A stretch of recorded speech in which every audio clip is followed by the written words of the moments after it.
But if we...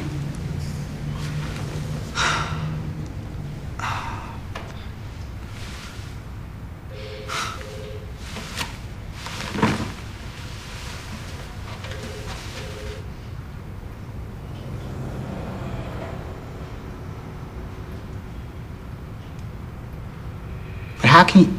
Jesus Christ. So this means that, What? So no one killed any homeless men? No serial killer.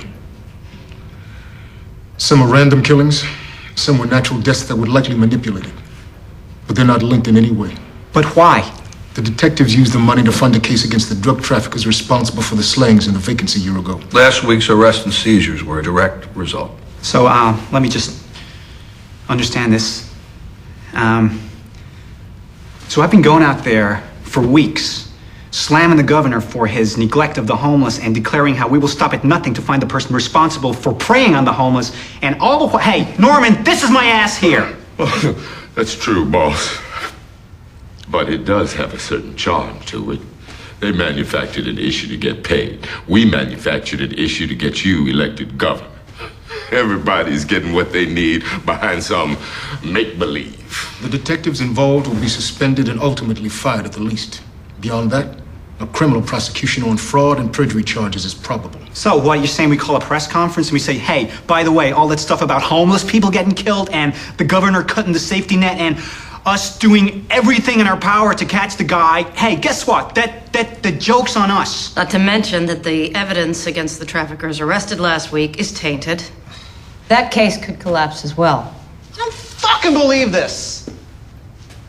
You two are on point here. Word of this gets down to Annapolis, the governor's gonna wreck me with it. And if it comes to that, you guys drop on your sword, so help me. How does word not get out once we suspend the detectives? Never mind sending it to the grand jury for a criminal case. The cops that did this, they gotta go.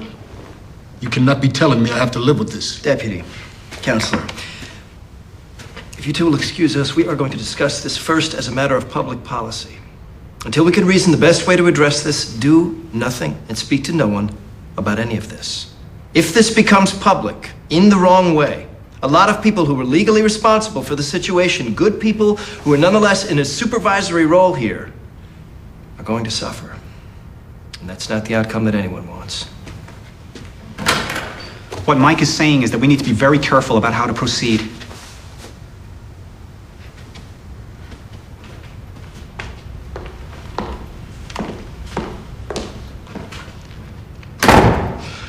I wish I was still at the newspaper so I could write on this mess. It's too fucking good.